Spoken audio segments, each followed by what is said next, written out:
Flash back. అన్న బంగ్లాదేశ్ మీద అన్ని బాల్స్ ఆడావు అంతే స్కోర్. నువ్వే చెప్పాలరా దీని గురించి. నువ్వు ఎలా ఆడావు మరి న్యూజిలాండ్ మీద?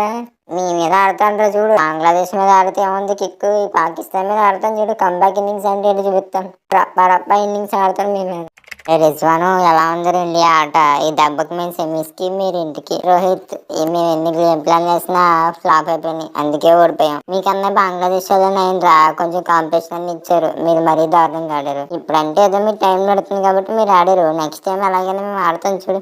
కోహ్లీ ఇది ఇండియా పాకిస్తాన్ మ్యాచా లేదా కోహ్లీ వర్సెస్ పాకిస్తాన్ మ్యాచా? Super century Kohli, congrats. పక్క సెంచరీ కొడతావో లేదా అనుకున్నాం. రోహిత్ బంగ్లాదేశ్ మీద ఆడకపోతే చాలా మంది కోహ్లీ టైం అయిపోయింది అన్నారు. ఈ సెంచరీతో కోహ్లీ దెబ్బనే తెలిసింది అందరికి. ఎందుకు కోహ్లీ అన్న ఇండియా నుంచి సైలెంట్ గా ఉన్నావు. మాతో మ్యాచ్ అయినప్పటికి ఎక్కలేని ఊపి వచ్చేద్ది. ఎందుకు అర్థం అవుతలేదు. ఏమోరా బాబురావు, నాకు తెలదు. మీతో మ్యాచ్ అయినప్పటికి ఎక్కలేని శక్తి వచ్చేద్ది. ఇందిరా శ్రేయస్ భలే కొట్టారా, 102 మీటర్లు 6 half century. Thank you Rohit అన్న.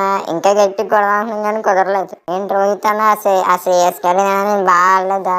నేను 20కి అవుట్ అయిన తర్వాత నువ్వే రా సూపర్ క్రికెటింగ్ షాట్స్ అన్ని ఆడవు. హాఫ్ సెంచరీ కొడతాం అనుకున్నాను. కెప్టెన్ తర్వాత వైస్ కెప్టెన్ కదా ఆడాలి, అందుకే బాగా ఆడాను రోహిత్ అన్న. హాఫ్ సెంచరీ జస్ట్ మిస్, లేకపోతే కొట్టేవాడిని. ఏంటో రిజ్వాను అన్ని ఎక్కువ బాల్ ఆడు, అంత ఎక్కువ స్కోర్ కొట్టు, డిఫెన్స్ అన్నట్టు ఆడు, జిడ్డాడు అంతా ఆడు. నువ్వేం ఆడారా పెద్ద?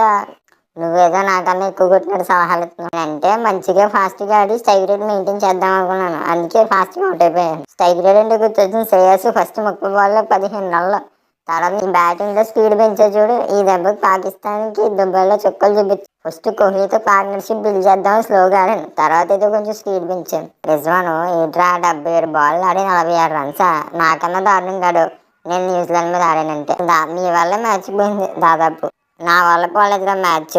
ఆ ఇండియా వాళ్ళు అంటే బ్యాటింగ్ బౌలింగ్ ఫీల్డింగ్ బాగా చేశారు. మన దగ్గర బ్యాటింగ్ సరిగ్గా లేదు, బౌలింగ్ సరిగ్గా లేదు, ఫీల్డింగ్ లో క్యాచ్లు డ్రాప్. అరే అఫ్రీది ఒక వికెట్ తీసినందుకు మాత్రం మ్యాచ్ గెలిచినందుకు ఫీల్ అయిపోయారా? చివరికి ఏమైంది, మ్యాచ్ ఓడిపోయారు. అరే అఫ్రీది రోహిత్ తో పాటు కోహ్లీ కూడా వికెట్ తీగలితేనే మనం మ్యాచ్ గెలవాలని నీకు ముందే చెప్పాను, చాలా చెప్పినట్టు. అయినా నువ్వేం చేసావు? అరే రిజ్వాన్, నేను రోహిత్ వికెట్ అనేది తీసాను. ఆ రాహు గాడు ఆ షా గాడు అంటే ఒక వికెట్ తీయపోగా ఎక్కువ రన్స్ అన్ని వాళ్ళు ఇచ్చారు ఇండియాకి. వాళ్ళ వల్లే మ్యాచ్ పోయింది. అరే అక్షరు ఏమన్నా రన్అట్లు చేశారా? 2 రన్అట్లు వికెట్. సూపర్ ఆడారా. థ్యాంక్ యూ రోహిత్ అన్న. అక్షరు నేను సెంచరీ చేయాలని ఏమన్నా స్టైల్ రోడ్ చేశారా? Thank you. అదే ఆ పాండ్యాలకు కాకుండా కోహ్లీ అన్న అంతా రోహిత్ చేశాడు. ఆటలు ఆడతానని తెలుసు.